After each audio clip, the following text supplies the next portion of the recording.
주시는 말씀은요, 요한복음 1장입니다. 요한복음 1장 8절로 13절까지의 말씀입니다. 다 같이 일어나셔서 하나님의 말씀 함께 받들도록 하겠습니다. 요한복음 1장 8절로 13절까지의 말씀입니다. 한 목소리로 읽겠습니다. 그는 이 빛이 아니요 이 빛에 증언하러 온 자라. 참 빛 곧 세상에 와서 각 사람에게 비추는 빛이 있었나니 그가 세상에 계셨으며 세상은 그로 말미암아 지은 바 되었을 때 세상이 그를 알지 못하였고 자기 땅에 오매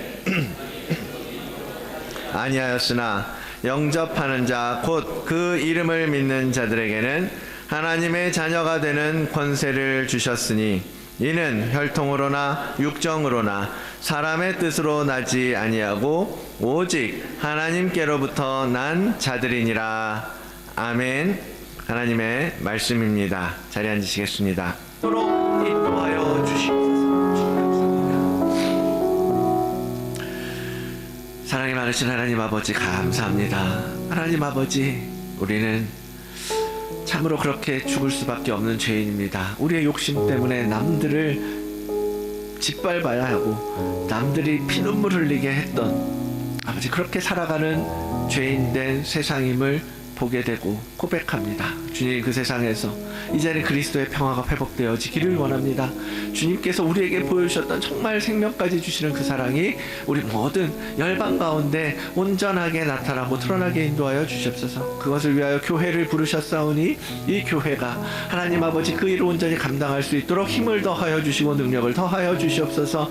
우리 안에 예수 그리스도의 사랑이 회복되고 그리하여서 정말 온 열방 가운데 그리스도의 평화가 우리 모든 아픔과 상처와 우리의 모든 피눈물 흘리는 그 안타까운 마음들을 회복시키고 치유시키는 은혜가 능력이 되기를 원합니다. 주님 도와주시옵소서.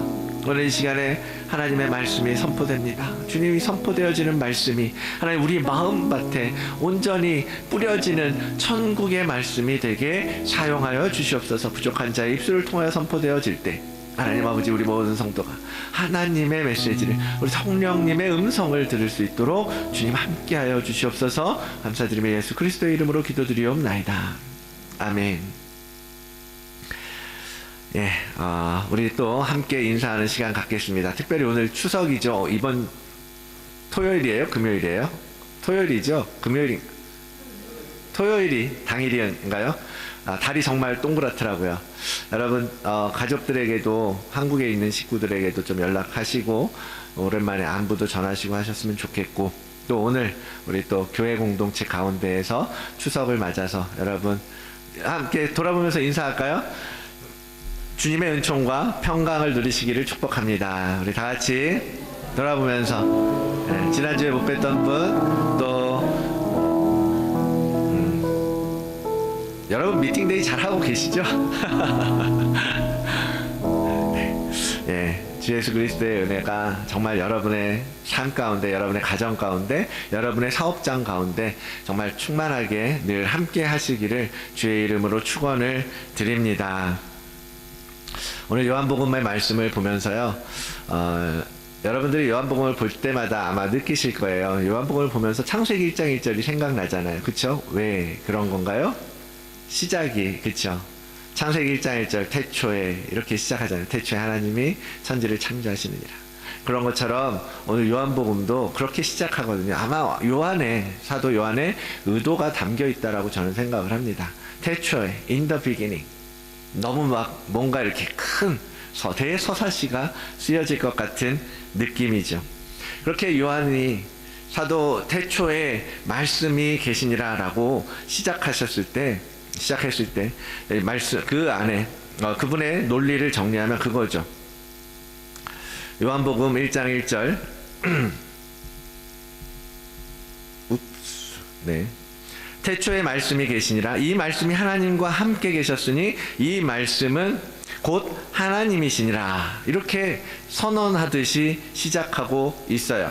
태초에 말씀이 계셨다. 말씀이 계셨는데 그 말씀이 하나님과 함께 계셨던 존재라는 거죠. 그러면서 그 말은 뭐예요? 그 말씀은 하나님은 아니에요. 그러나 하나님과 함께 계셨던 분이죠. 근데 그러면서 동시에 그러나 그 말씀은 곧 하나님이시다라고 하면서 하나님과 동일시하는 언어를 지금 구사하고 있는 거예요. 무슨 뜻이에요? 처음 1장 1절부터 첫 마디에서부터 요한은 삼위일체 하나님, 성부 하나님과 성자 하나님과 성령 하나님이 태초부터 지금까지 함께 오셨고 지금 또 그 일을 여전히 하고 계신다라는 것을 첫 구절에서부터 요한은 밝혀주고 있는 거거든요. 그러면서 그 말씀 안에 뭐가 있어요? 그 말씀 안에 생명이 있고 그 생명은 바로 사람들의 빛이다 라고 시작을 하죠. 그래서 말씀으로 시작해서 생명으로 연결되고 빛까지 쭉 하나로 보고 있는 거죠. 그것을 이제 세례 요한을 통해서 하나님께서 세례 요한을 통해서 선포하게 하셨다, 증언하게 하셨다. 그리고 그것을 믿게 하려고 세례 요한을 보내셨다라고 사도는 전하고 있습니다. 그렇게 복음서를 시작하고 있는 거예요. 사도 요한의 이 요한복음은 다른 공관복음서 마태, 마가, 누가복음과 굉장히 온도 차이가 관점의 차이가 크기 때문에 따로 복음서이지만 공관복음과 별개로 늘 말하죠. 그만큼 요한복음에 있어서 굉장히 그 언어 안에 굉장히 많은 의미와 상징이 담겨 있다라는 것입니다. 그 세례 요한이 전하고자 하는 그 빛은 누구를 말하는 거예요? 논쟁할 여지 없이 그것은 바로 예수 그리스도이십니다. 여러분도 그것을, 이 빛이 예수 그리스도이고 말씀이 예수 그리스도이고 생명이 예수 그리스도이심을 아멘으로 받으실 줄 믿습니다. 그래서 8장 12절에 예수님이 친히 그렇게 말씀하시는 거예요. 나는 세상의 빛이다. 내가 그 빛이다. 바로 그 빛. 태초에 하나님과 함께 계셨고 너희와 함께 너희 마음 가운데 너희에게 지금 온 내가 바로 이 세상의 빛이다 라고 말씀하시는 거예요.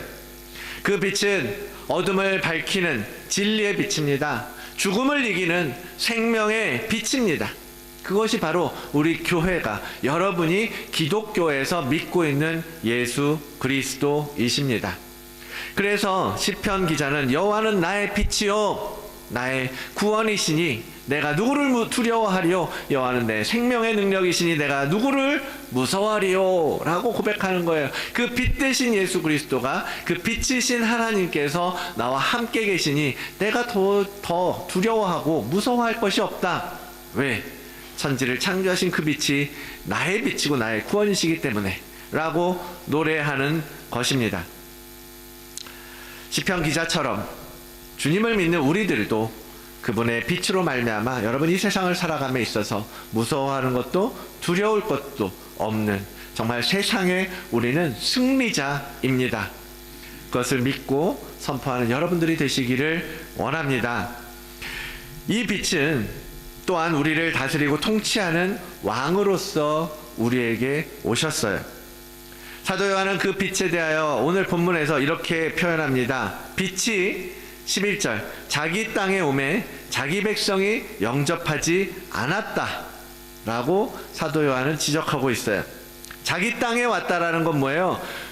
예수 그리스도께서 태초부터 천지창조에 참여하셨죠. 그렇게 당신이 만든 세상, 하나님께서 지으신 세상, 그 피조세계를 지으신 만물의 실제적인 주인이시고 피조세계를 통치하시는 그 왕이 자기의 땅에 왔다라는 거죠. 그리고 자기가 다스리는 나라에 왔다라는 것입니다. 누구에게? 자기의 백성에게. 그러면서 이미 요한은요, 이 구절을 통하여서 우리를 왕과 그의 백성으로서 규정하고 있는 거예요. 주님은 왕이시고 빛으로 오신 주님은 왕이시고 우리는 그분의 통치하는 그 세상, 그 땅 위에 살아가고 있는 그분의 백성이다라는 것을 보여주고 있는 것이죠. 표현하고 있는 것입니다. 그것은 성경 많은 곳에서 이미 정말 여러 곳에서 그것을 증언하고 있죠. 동방 박사들은 예수님 그 아기예요. 이제 막 태어난 아기를 향하여서 유대인의 왕으로 나시니가 어디에 있느냐라고 묻잖아요. 유대인의 왕이라고 표현하잖아요. 또 빌라도 총독은 뭐라고 말합니까? 사람들이 그를 왕이라고 부르는 소문을 듣고 그 예수님을 체포하고 신문을 하면서 네가 왕이냐? 네가 사람들이 말하는 것처럼 정말 왕이냐? 라고 말하는 거예요. 그때 거기서 주님께서 직접적으로 당신의 입으로 이렇게 말씀하시는 거예요. 예수께서 대답하시되 내 말과 같이 그래 내가 왕이니라. 내가 그것을 위해서 태어났고 그것을 위하여 세상에 왔다. 그리고 진리에 대하여 증언하려고 함이로라 라고 말씀하고 계세요. 내가 왕이다. 그래 네가 말한 것처럼 내가 왕이고 그것을 위해서 이 땅에 왔고 그것 때문에 그 진리 때문에 내가 이 땅에 태어난 것이다 라고 말씀하신다라는 거죠. 물론 사도 빌라도가 총독 로마의 총독 빌라도가 말하는 네가 왕이냐 아니 네가 왕이 아니냐 라고 말할 때 그 왕이라는 개념과 예수 그리스도께서 말씀하신 그래 내가 왕이다 네가 말하는 것처럼 그때 말하는 왕의 이 두 말의 개념은 전혀 다르죠. 결국 어쨌든 예수 그리스도는 그래 내가 너희가 생각하는 그 왕은 아니지만 하나님께서 보내신 이 땅을 창조하시고 이 땅의 만물을 다스리고 너희와 함께할 그 왕, 그것으로서 그 왕으로서 온 것이다 라고 말씀하신다라는 거죠. 그런데 문제는 뭐예요? 백성들이 왕을 환영하지 않는다라는 거예요. 사도 요한이 지금 말하는 것이 무엇입니까? 왕의 자녀가 되는 권세를 주려고 내가 왔는데 백성들이 그것을 원치 않는다. 그것을 거부한다 라는 것입니다. 그래서 지지난주에 얘기했잖아요. 이 세대의 사람들, 그렇죠? 장터에 앉아있던 아이들의 모습, 그들처럼 자기의 의지와 자기의 방법으로 이 세상에서 뭔가를 그냥 자기 힘으로 어떻게 살아가 보려고 하는 사람들, 그냥 하나님께서 보내셨던 그 정체성, 하나님의 백성이라고 하는 그 중심을 잃고 세상을 쫓아가는 사람들, 그러한 모습으로 백성들이 왕을 밀어내었다라는 것을 지금 사도 요한이 통일한 이야기를 하고 있는 거예요. 왜 백성들이, 왜 사람들이 왕을 거부하고 왕이 오신 것에 대해서 그처럼 무관심하고 정신을 차리지 못하고 있는가? 그 이유는 요한복음에서 기록하고 있는 것처럼 3장 19절에 보니까 곧 빛이 세상에 왔으되 사람들이 자기 행위가 악함으로 빛보다 어둠을 더 사랑했기 때문이다 라고 말하고 있어요. 주님께서 그렇게 말씀하시는 거예요. 빛이 왔는데, 내가 너희에게 왔는데, 너희의 실제적인 왕이 왔는데, 너희를 다스리고 통치할 왕이 왔는데 사람들이 자기 행위가 악하기 때문에 그 빛이 싫은 거예요. 그 빛을 거부하는 거예요. 그 빛보다는 무엇을? 어둠을 더 사랑했다라고 지금 말씀하고 계시는 것입니다. 어둠을 사랑하는 자기 행위, 즉 무엇입니까? 그것이 바로 태초에 천지를 창조하시고 첫 번째 인간으로 아담을 지으셨는데 그 아담이 범죄했던 것, 하나님을 하나님으로 인정하지 않는 것, 하나님을 왕으로서 받아들이지 않는 것, 하나님께서 통치하시는 그 하나님의 다스리심을 거부하는 행위, 그것을 너희가 사랑하고 있다. 그것이 바로 어둠을 사랑한다라는 말이에요. 빛보다는, 왜? 빛에 나가면 너무나 잘 보이니까 그 어둠과 더러움들이, 우리 안에 그 죄악들이 너무나 잘 보이니까 그 빛을 싫어하는 거예요. 그렇게 우리가 하나님을 거부하고 왕 대신 빛으로 오신 주님을 거부하고 있다라는 말을 지금 말씀을 하고 계신다는 거죠. 그전에도 악한 포도원 농부 비유 말씀 주셨잖아요. 그들은 어떤 사람이에요? 본분을 잃어버린 사람들이죠. 자신이 어떤 자들인지 망각한 사람들이에요. 그들의 모습이 바로 왕을 거부하고 왕을 죽이고 왕의 자리를 탐하는 그러한 악한 행위를 한 사람들 아닙니까? 그렇기 때문에 그들은 바로 이 세대의 사람들인 거죠. 이 세대의 사람들로 살아가고 있는 자들이라는 말입니다. 사랑하는 성도 여러분, 우리는 분명히 알아야 됩니다. 우리가 예수 그리스도로 여러분 주님을 주로 시인하고 그분의 구원을 믿고, 그렇다면 이제 우리에게 새로운 통치자가 오셨다라는 것, 그분을 이제는 우리가 환영하고 영접하고 맞아들여야 한다라는 사실. 여러분, 그것을 기억하시고 이제는 그분을 영접하셔야 된다라는 말이에요. 종종 말씀드렸잖아요. 패러다임이 바뀌었다라고. 패러다임, 어떤 패러다임이 어떻게 바뀌었다라는 거예요.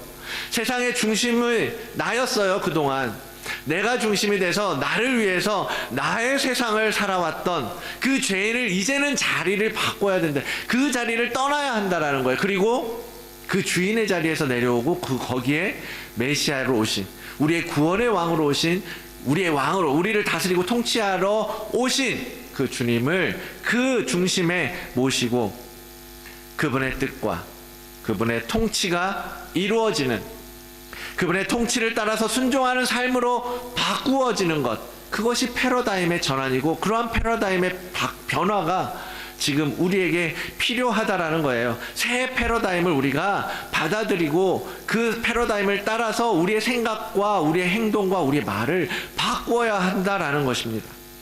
왜요? 통치자가 바뀌었다니까요. 예수 그리스도를 여러분이 주로 시인하는 순간, 이제 새 통치자를 받아들여야 된다라는 거예요. 나를 다스리는 것이 내가 아닌 주님이 되도록 하는 것, 나의 의지를 따라가는 것이 아니라 주님의 부르심에 순종하는 삶으로 바꾸는 것. 여러분, 우리에게 주신 복음, 가스펠, 굿뉴스, 그 복음은 그분의 이러한 통치를 인정해 드릴 때 비로소 의미를 갖는 것 아니겠습니까? 아무리 좋은 소리를 듣는다 할지라도 그 복음을 믿고 그 복음대로 살아내지 못한다면 그 복음은 그저 이야기에 불과한 거예요. 그 이야기대로 살아갈 때 그 복음이 실제적으로 우리의 삶을 바꾸고 우리에게 영향력 있는 어떤 정말 실제적인 이야기가 된다라는 거죠. 그래서 오늘 본문에 영접하는 자, 곧 그 이름을 믿는 자들에게는 하나님의 자녀가 되는 권세를 주셨다라는 것. 하나님의 자녀가 되는 권세. 누구에게 그 권세가 주어집니까? 그것은 그 이름을 믿는 자. 그 이름을 믿는 자에게 그 복음을 그 말씀 그대로 믿고 받고 따르는 자에게 주어지는 능력이고 은혜이고, 그것이 바로 자녀가 되는 권세라고 성경은 말하고 있습니다. 그 이름을 믿는 자, 어떤 사람이에요? 뭐라 그래요? 본문에 그대로 나와요. 곧 영접하는 자, 곧 그 이름을 믿는 자. 그 이름을 믿는다라는 것은 그 이름을 영접하는 사람이에요. 새로운 통치자로 오신 주님을 영접하는 자, 그가 바로 그 이름을 믿는 자이고 그들에게 자녀가 되는 권세를 주신 거예요. 그러므로 주님을 통치자로, 나의 주인으로, 나를 다스리는 주님으로 영접하지 않는다면 그 다음부터 단추는 제대로 껴질 수가 없다라는 말이죠. 주님을 영접하는 자가 그 이름을 믿는 자이고 그 이름을 믿는 자가 자녀가 되는 것이고, 자녀가 되었을 때 그 권세를 누릴 수 있게 되는 것이고, 이 세대의 사람들은 그를 왕으로 오신 주님을 그들은 영접하지 않았어요. 그들은 세상에 정신이 팔려서 주님을 보지 못했습니다. 그가 누군지, 어떤 분인지, 메시아인지 알아보지를 못한 거예요. 관심이 없었기 때문이죠. 그런 그들과 달리 주님을 영접하는 자, 그분의 통치 안으로 들어가는 자에게 주님은 놀라운 권세, 곧 그 자녀, 하늘 아버지의 자녀가 되는 권세를 주셨습니다. 우리가 주님을 영접하고 그분께서 우리 안에 들어오심으로써 하나님의 나라가 우리 안에서 이루어진다는 것을 믿고, 그러한 믿음으로 주님과 함께 동행하며 나아가야 할 것으로 믿습니다. 그동안 많은 그리스도인들이 초점을 맞췄던 것은 하나님 나라, 이 천국이라는 것을 지금 이 세상, 우리가 살아가는 이 세상과 상관없이 우리가 죽어서 가는 곳이라고 생각을 했어요. 그리스도인들이 최종적으로 가는 곳, 그곳이 바로 천국이다라는 생각이 주류였어요.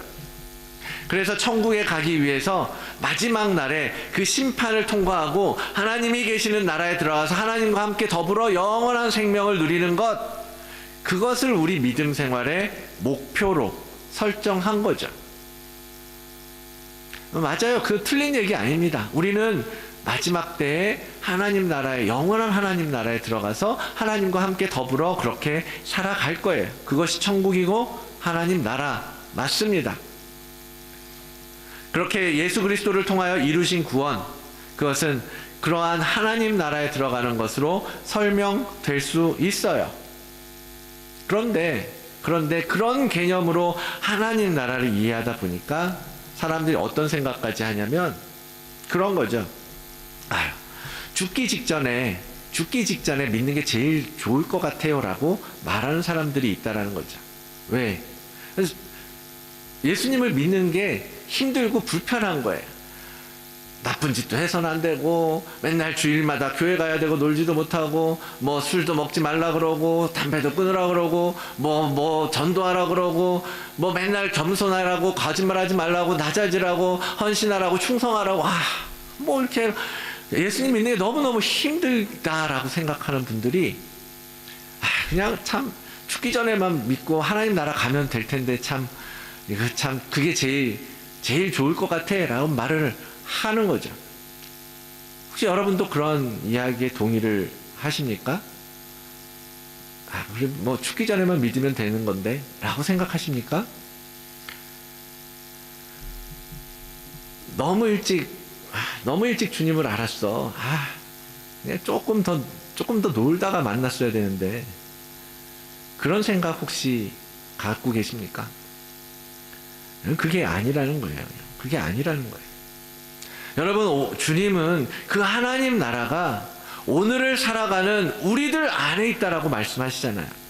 여러분, 오늘 본문에서도 그 의미가 분명히 드러나지 않습니까? 영접하는 자, 주님의 이름을 믿는 자들은 죽은 뒤에 그 자녀의 권세를 얻는 것이 아니라요, 지금 죽었든지 살았든지 하나님의 자녀가 되는 권세를 이미 주셨다라고 주님은 과거형으로 말씀하세요. 너희가 내 이름을 믿는 그 순간부터, 너희가 내 이름을 믿는, 내 이름을 영접하는 그 순간부터, 그때부터 살아가는 모든 시간까지도 너희가 자녀가 되는 권세를 가졌다라고 말씀하신다라는 거예요. 이미 그 주님의 이름을 영접하는 그 순간부터 우리는 하나님의 나라에 들어가 살아가는 자들이라는 것입니다. 그 이름을 믿는 모든 순간에 어린아이든지 어른이든지, 죽기 직전에 누워있는 환자든지 노인이든지 하나님의 통치 아래에서 천국을 누리게 되었음을 의미한다라는 것입니다. 그러니까 주님을 영접했다면 충분히 우리가 이 땅에서 살아가는 동안에도 우리는 하나님의 나라를 충분히 경험할 수 있고, 그 나라의 백성으로서 그분의 자녀의 권세를 누리면서 살 수 있다라는 것을 주님이 오늘 말씀을 통해서 보여주시는 거라는 거죠. 그래서 바리새인들이 하나님 나라에 대해서 물을 때 주님이 뭐라고 말씀하세요?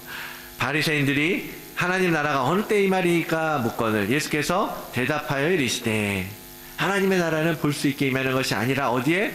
여기 있다 저기 있다고도 못하리니 하나님의 나라는 어디에 있습니까? 너희 안에 있느니라. 하나님의 나라는 너희 안에, 바로 여러분 안에, 내 안에, 우리 안에 이미 하나님의 나라는 임하였다라는 거예요. 멀리 어디 다른 곳이 아닙니다. 죽어서만 가는 곳이 아니에요. 내가 살아가는 이 시간 속에 바로 하나님의 나라가 들어오신 것입니다.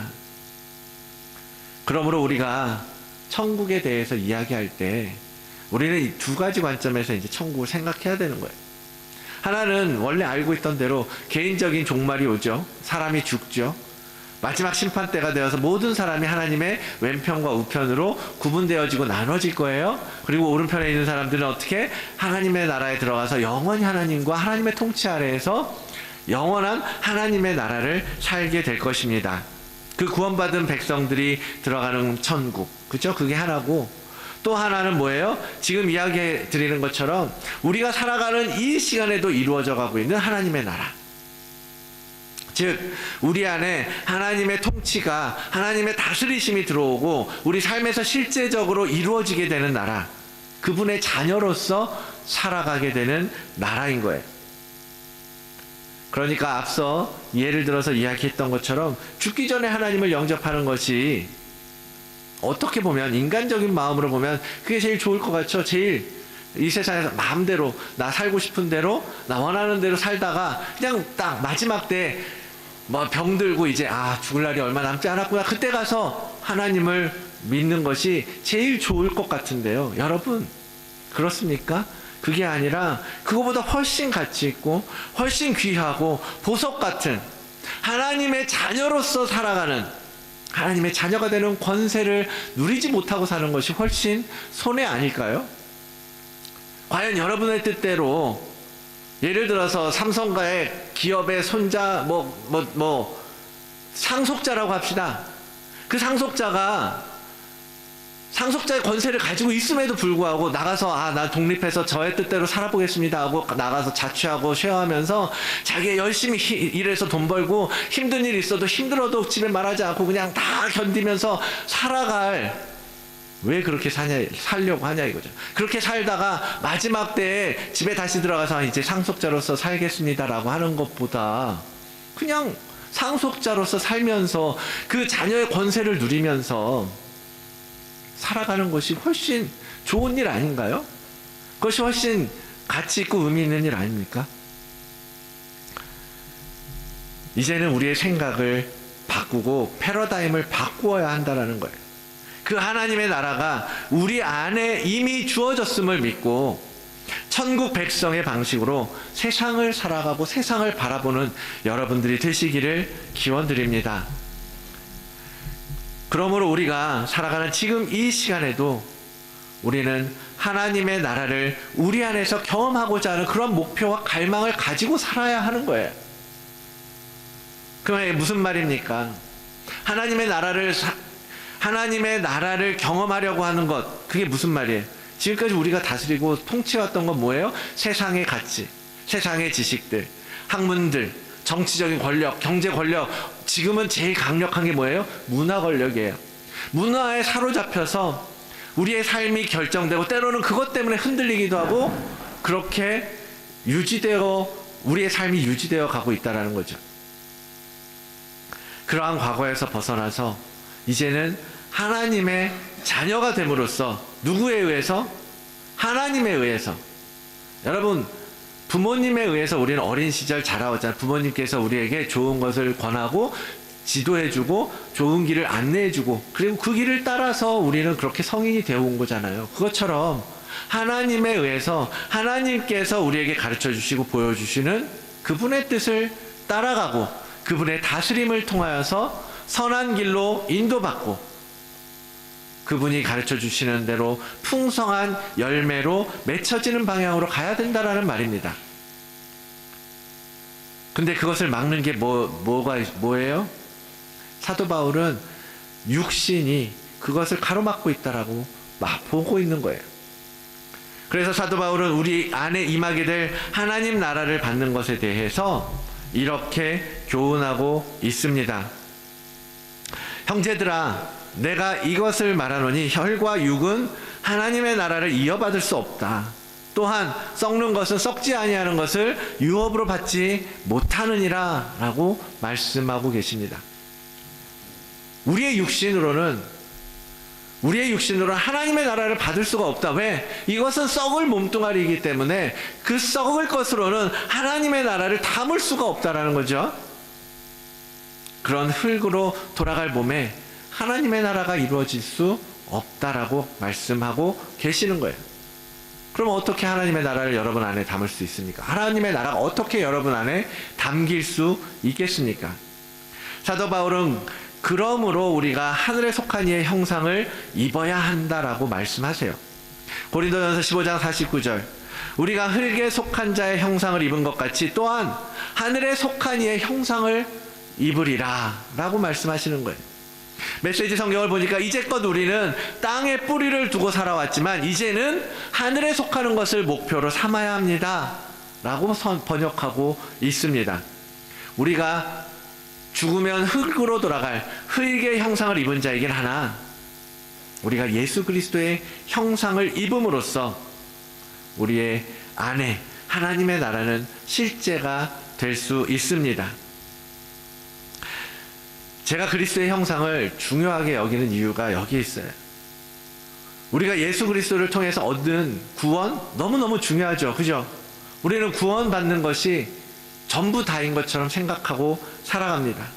그러나 사실은 이 구원이 우리가 믿는 이 기독교 신앙의 최종적인 목표가 아니라 그 구원을 통해서 하나님 나라에 들어가게 되는 것, 그 구원을 통해서 예수 그리스도의 생명이 우리 안에 이루어지는 것, 그분의 옷을 입게 되어서 하나님의 자녀의 권세를 입는 것, 그것이 바로 우리 기독교가 예수 그리스도를 믿는 궁극적인 이유지, 구원받아서 죽고 나서 하나님 나라에 들어가는 것이 원 오브 이유이긴 하나의 이유이긴 하나 그것이 최종적인 궁극적인 목적은 아니라는 거예요. 지금 이제 추석 기간 동안 선한목자교회 유기성 목사님이 이제 시드니에서 지금 집회하고 계시잖아요. 그죠? 그분이 사역하시는 핵심 주제가 뭐예요? 예수님과의 동행, 그죠? 그래서 그분은 영성 일기를 쓰자, 예수 동행 일기를 쓰자, 그렇게 이제 방법을 제시해 주십니다. 그것을 삶 가운데 적용하고 그렇게 한번 살아봐라 하는 거죠. 결국 뭐예요? 그 예수님과의 동행이라는 것은 결국 우리가 모든 순간을 예수님과 동행하는 마음으로 생각하고 산다면, 그러한 마음으로 산다면 늘 우리 주님이 나와 함께 계시고 늘 주님이 나를 바라보고 계시고 늘 주님의 눈으로 이 세상을 바라보고 문화를 바라보고 우리의 삶을 바라보고 우리의 모든 것들을 생각하고 고민할 때 우리의 선한 영성이 그 예수 그리스도의 영과 함께 더불어서 성장할 수밖에 없다라는 원리잖아요.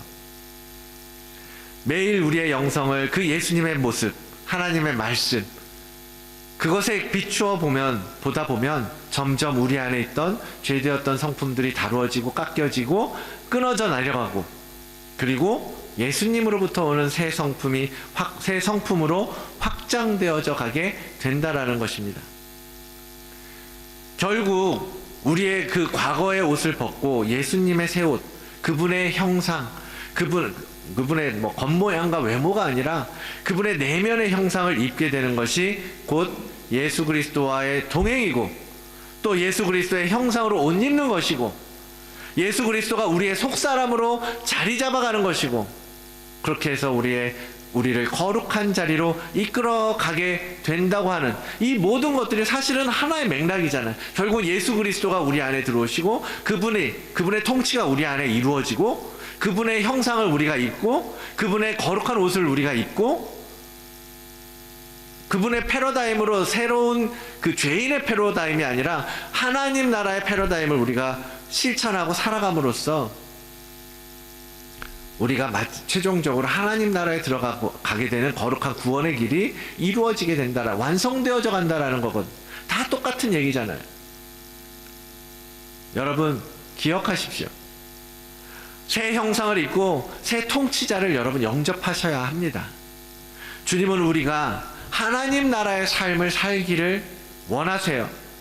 그리고 그곳으로 우리를 옮기셨어요. 바꾸셨습니다. 골로새서 1장 13절 14절 말씀, 자 우리 함께 한 목소리 읽어보겠습니다. 그가 우리를 흑암의 권세에서 건져내사 그의 사랑의 아들의 나라로 옮기셨으니 그 아들 안에서 우리가 속량 곧 죄사함을 얻었도다. 아멘. 그가 사랑의 아들의 나라로 옮기셨다고 말씀하시는 거예요. 이제는 세상에 속한 자가 아니라 하나님 나라에 속한 자로 옮기셨다라는 것입니다. 그렇게 우리는 속량, 죄값을 치름받고 구속의 은혜를 입었다라는 것을 지금 말씀하고 계시는 거예요. 예수 그리스도가 오셔서 우리를 구원하시고 그 구원을 통해서 우리를 아들의 나라, 하나님 나라의 백성이 되게 하시는 것, 우리 안에 하나님의 나라가 완전하게 이루어지고 임하는 것까지를 위해서 주님은 이 땅에 오셨고 십자가 지셨고 죽으셨고 피 흘리셨고 우리를 위하여 못 박히셨다라는 것입니다. 어떤 이들은 그래서 이 성경의 주제를 예수 그리스도를 통한 구원 거기서 멈추는 것이 아니라요, 하나님 나라, 하나님의 통치하심이 이 성경 전체의 주제다라고까지 이야기하는 거예요. 그리고 그래서 초대교회 교부들은, 사도들은 이 하나님의 나라에 대한 개념이 너무너무나 중요하기 때문에, 우리가 살아가는 이 신앙생활에 있어서, 우리가 영성을 키워나가는 데 있어서 너무나 중요하기 때문에 이 절기의 가장 앞부분에 두고 매년 이 시기를 지나면서 우리 안에 굳어져 있던 과거의 그 패러다임들, 어떤 부분들 썩어지고 깨지고 망가지고 무너진 그러한 패러다임들을 예수 그리스도의 새 패러다임으로, 하나님 나라의 패러다임으로 바꾸어내기 위해서 인도했던 거예요. 사랑하는 성도 여러분, 주님의 계획은, 주님의 꿈은요, 우리와 함께 영원토록 세세토록 왕노릇하며 사시는 것입니다. 하나님 나라에서 구원받은 백성들이 함께 영원히 세세 무궁토록 그분의 나라를 다스리는 그 영광 가운데 참여하도록 하시는데 있다라는 말이에요. 계시록 11장 15절에 이렇게 기록하고 있습니다. 하늘의 큰 음성들이 나서 이르되 세상 나라가 우리 주와 그의 그리스도의 나라가 되어서 그가 세세토록 왕노릇 하시리로다 하니, 그가 세세토록 왕노릇 하신다라는 거예요. 세상 나라가 이제 그의 나라가 되어서 세상 모든 열방이 그의 다스림 안에 들어왔다라는 거죠. 그렇게 주님이 왕노릇 하시겠다라는 거죠. 우리와 함께 더불어서 그의 나라, 그의 백성과 함께.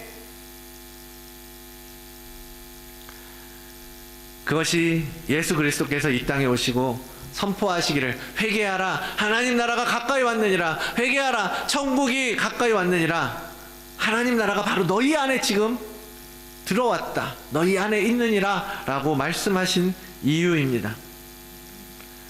그러므로 하나님 나라의 백성으로서 그 주님을 영접하고 우리 내면을 그분의 형상으로 옷 입히고 그분의 통치를 따라서 이 땅에서 그분의 자녀의 권세를 누리며 살아가야 할 것입니다. 사랑하는 성도 여러분, 여러분이 생각하는 천국은 어떤 곳입니까? 여러분이 지금까지 생상해왔던 천국은 어떤 곳입니까? 머나먼 남의 이야기처럼 생각하고 사시는 것은 아닙니까? 죽은 후에나 혹시 맛보게 될 어떤 상상 속의 세계처럼 생각하고 계십니까? 아니라는 거예요. 여러분, 그 천국은 바로 지금, 바로 여러분이 하나님을 영접하고 예수 그리스도를 믿음으로, 신앙 고백으로 예수 그리스도를 주로 시인할 때 여러분 안에 이미 그 하나님의 나라는 들어와 있습니다. 그분의 통치가 이미 이루어져 있다라는 거예요. 그러므로 그 주님의 다스리심을 여러분 거부하고 거절하고 무관심하게 살지 마시기 바랍니다. 이 세대의 사람들처럼 여러분 행동하지 마세요. 자녀답게 살기를 꿈꾸시고 그것을 훈련하셔야 합니다.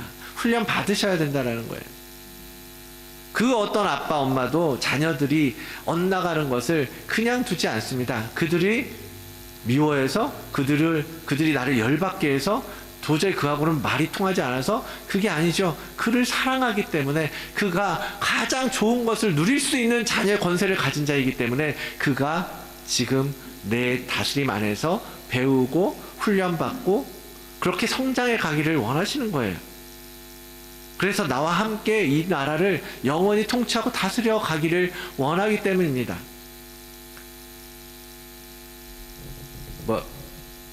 엘리자베스 여왕이 이번 주에 가셨죠? 아침에 쓴 것처럼. 그래서 찰스 황태자가 이제 국왕이 됐잖아요.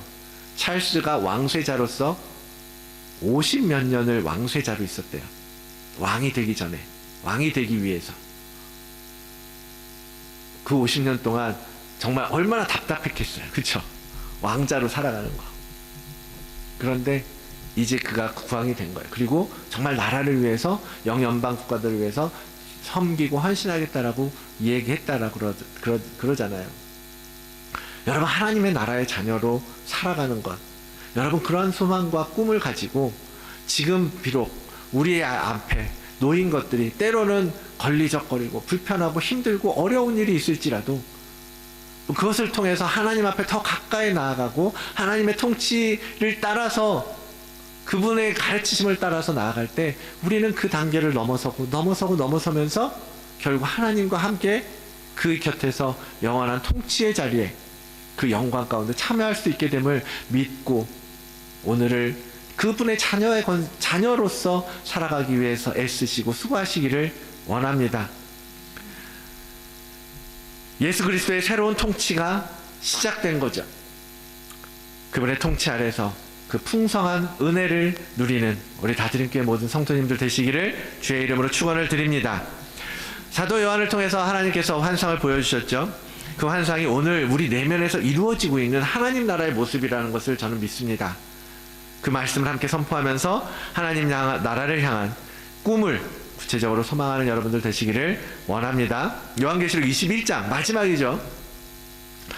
21장 1절로 4절의 말씀입니다. 우리 함께 선포하며 읽겠습니다. 함께 읽겠습니다. 또 내가 새 하늘과 새 땅을 보니 처음 하늘과 처음 땅이 없어졌고 바다도 다시 있지 않더라.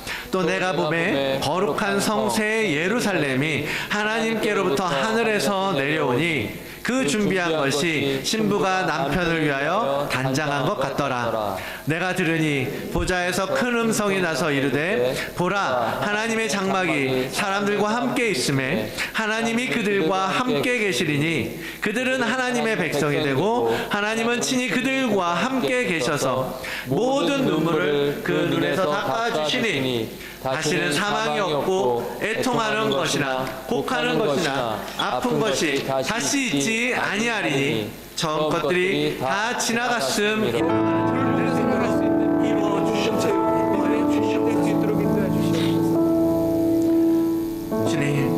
주님 그랬습니다. 하나님 지금까지 얼마나 주님을 믿고 주님을 영접하고 주님의 백성으로 살아간다고 하면서도 얼마나 세상의 것을 탐하면서 살았는지 모릅니다.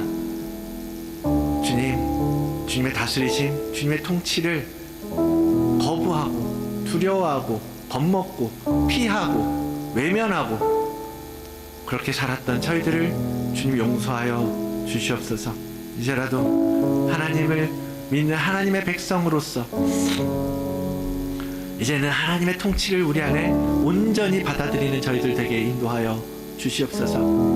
그래서 이 땅에 오신 예수 그리스도 그 주님의 빛과 생명이 우리의 내면 깊숙한 곳부터 하나씩 우리를 다스려 가심으로 말미암아 하나님 나라에 들어가기에 합당한 하나님의 백성, 하나님의 거룩한 자녀의 권세를 회복하는 우리 모든 주님의 자녀들 되게 인도하여 주시옵소서.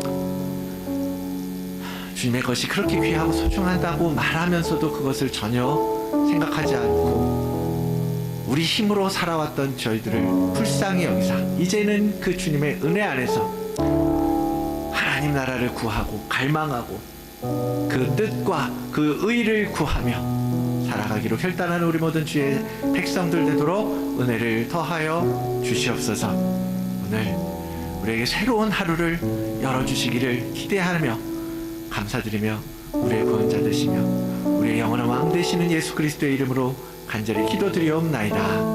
아멘. 전능하사 천지를 만드신 하나님 아버지를 내가 믿사오며 그 외아들 우리 주 예수 그리스도를 믿사오니 이는 성령으로 잉태하사 동정녀 마리아에게 나시고 본디오 빌라도에게 고난을 받으사 십자가에 못 박혀 죽으시고 장사한 지 사흘 만에 죽은 자 가운데서 다시 살아나시며 하늘에 오르사 전능하신 하나님 우편에 앉아 계시다가 저리로서 산 자와 죽은 자를 심판하러 오시리라. 성령을 믿사오며 거룩한 공예와 성도가 서로 교통하는 것과 죄를 사하여 주시는 것과 몸이 다시 사는 것과 영원히 사는 것을 믿사옵나이다. 아멘. 우리 다 같이 일어나셔서 찬송가 484장 찬양하겠습니다.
감사합니다. 주님은 참으로 우리의 소망이십니다. 주님은 우리의 참으로 구원이시고 영원한 우리의 능력이시고 힘이 되십니다. 아버지 하나님, 그 주님을 찬양하는 기쁨, 그 찬양하는 즐거움, 그분을 예배하는 영광을 늘 우리의 삶 가운데 더욱더 충만하게 풍성하게 누리게 인도하여 주시옵소서. 오늘도 하나님 앞에 거룩한 예물을 주님 들고 나옵니다. 주님께 드립니다. 하나님, 우리의 정성을 받아 주시옵소서. 우리의 마음을 받아 주시옵소서. 그래서 정말 우리가 꿈꾸는 것 같은 그 하나님의 나라가 오늘 우리의 안에 임하는데, 그리고 우리가 살아가는 이 커뮤니티 안에 이 나라 위에 이 여원 열방 가운데 하나님의 나라가 세워지는 일을 위하여 하나님 거룩한 이 예물이 주님의 뜻대로 사용되어지도록 은혜를 베풀어 주시옵소서. 모든 손길 위에 또한 아버지 하나님 가진 것이 힘들어 어려워 드리지 못한 자들일지라도 그 마음을 주님 받으시오며 과부의 투랩돈과 같이 귀하게 쓰시고 귀하게 보시고 축복하여 주시기를 간절히 원합니다. 오늘도 함께 예배하신 주님을 찬양하며 감사드리며 예수 그리스도의 이름으로 기도드리옵나이다. 아멘. 이제는 우리의 영원한 왕으로 오신 예수 그리스도의 은혜와 아들을 통하여서 우리에게 자녀의 권세를 주신 아버지 하나님의 그 크신 사랑하심과 우리 안에서 하나님의 나라를 위하여 오늘도 중보하시고 일하시고 우리 위하여 눈물을 흘리시며 간구하시는 성령님의 내주 교통하심의 역사가 오늘 거룩한 하나님의 말씀을 따라서 자녀의 권세를 회복하고 우리 안에 이미 이루어진 하나님의 나라를 더욱더 집중하여 관심을 가지고 그 나라를 통하여 하나님의 다스리심을, 예수 그리스도의 통치하심을 인정하고 받아들이기로 결단하는 우리 모든 다드림교회 모든 성도들 머리 위에, 우리와 함께 예배하는 모든 주의 자녀들 머리 위에, 또한 그 가정 위에, 그들의 일터 위에, 우리가 살아가는 호주와 우리의 조국 대한민국 위에, 온 열방 위에 함께 영원히 함께 있을지어다. 아멘.